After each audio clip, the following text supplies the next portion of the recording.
Yeah, I thought they were really good. The first 20 minutes were a little bit scratchy. Halifax kind of came at us really, unsettled us a little bit for that first spell. So that's obviously something we need to look at and learn from. But I think the boys they adapted on the run very quickly, and then we got back to the processes of what we said we need to focus on. But the boys had spoke all week about the professionalism and the kind of discipline, so they were a little bit disappointed with the start of it. But obviously after that, I thought it was outstanding. It's like seeing an old record, but Hastings again just runs the show, doesn't it? I thought our middles obviously did really well as well today, setting us on the platform, because Halifax kind of controlled our first few early sets, and then once they got on top, Jackson and Robbie can start to play, and Niall can start to link in with them as well, and your nines on the back of that as well. So everything kind of comes off our middle, setting the platform. I thought they were real good at that today again. Like I said, then Jackson, if they're given space and they're given opportunities to run, they will do. Do you think you can keep him here? I mean, he's clearly a phenomenal player, isn't he? What do you rate? Yeah, well, we've spoken to the club and we've asked the club to have the best shot in that we can do as well. So time will tell. He's really keen on making sure that we secure our Super League future and before moving forward. Again, there'll be other clubs that are probably out there and want to have a little look at him now, whereas probably before they didn't want to have a little look at him because of reputation of what he kind of came across. But we did our own work on him. We spoke to a hell of a lot of people over there, and they all gave us really kind of positive feedback on him as well. So we were kind of happy to take that punt. Other teams maybe didn't want to take that punt at that time, but like I say, we did, and it's to our benefit really. And he's in our system at the moment. He knows what we're about. He knows what we like about him. He knows what he likes about us. So hopefully we can have a good shot at him and try and keep him. He and Joey have got the headlines in terms of the recruitment, but Ed Chamberlain and Greg Burke as well. How important have they been since they've come in? Outstanding. I think it was, like I say, it was a great signing for us really. We lost a really good guy, to be fair, in Weller, in kind of what he was around the club and what he was as a person. But in terms of playing, two young British lads, for a player who's coming to the back end of his career now, and he's an overseas player as well. And like I say, well, he was a great bloke to have around Weller. I think for us as a club, it was in the right direction that we kind of took that step at that time. Tim Sheen said yesterday 2 wins from 3 was an outstanding start for Hull KR. So what do you make of 3 wins from 3? Yeah, no, it's good. Like I say, we're focusing on one game at a time, so you've got to get minimum 10 points in this. We've had an attitude that we felt after the Leeds game we kind of changed our confidence around the place and the way we trained, and the boys have spoke all the time about each game and about our preparation going into each game and making sure that we're disciplined and professional going into every single game, whether it be a Halifax, whether it be a Hull KR, and I think we've kind of shown that mentality today. So next week will be a good challenge for us against Toronto now at home to make sure that we're prepped right for that.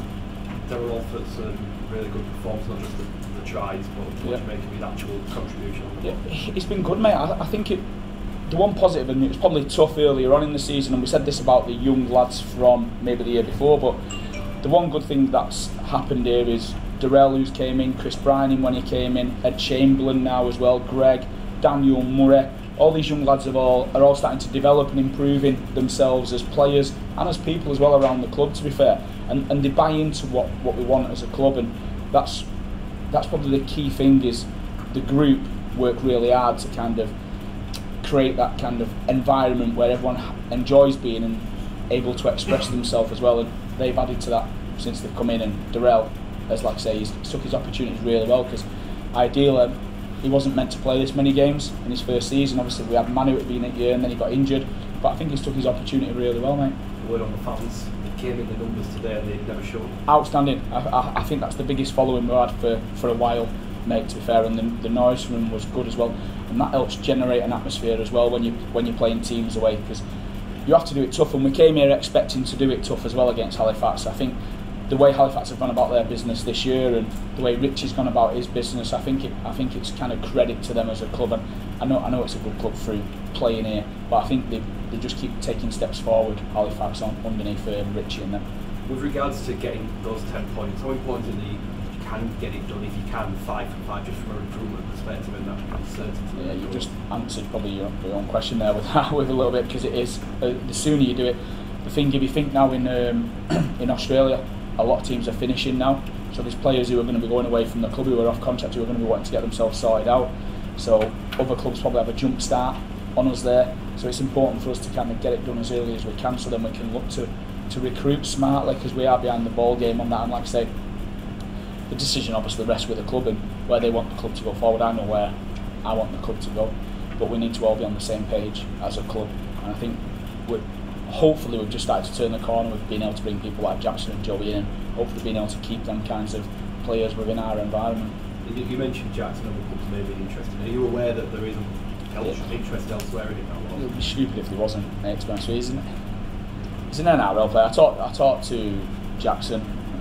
I watch a lot of kind of NRL as well. He's an NRL player, mate, and like I say, it didn't work out for him where he was last time, and had a couple of issues over there, but he came across here to kind of resurrect his career, if you like, a little bit, and kind of get himself refocused. But the biggest thing he wanted to do was come over here and enjoy playing football, and then see where that took him. And I think we've allowed him to do that. And we speak every day. He only lives around the corner. I know he's always in Bleeze's house at the moment as well, watching the rugby. So he's enjoying himself, and I think that's the key thing for him. Sometimes you can lose that bit of enjoyment, and that's probably what he did. He lost at Manly and at the Roosters, and hopefully he's got that back now, and you can see it in his performances from here. When he first signed, Jackson was sort of fairly adamant he was just a short-term thing to get back to Australia. Yep. Are you sensing that it was perhaps sort of changing, that he could stay sort of in this game, whether it's just off or not? I think his ultimate aim is he wants to prove to people that he is an NRL player. I think that's where he's always been brought up. He's been brought up in that environment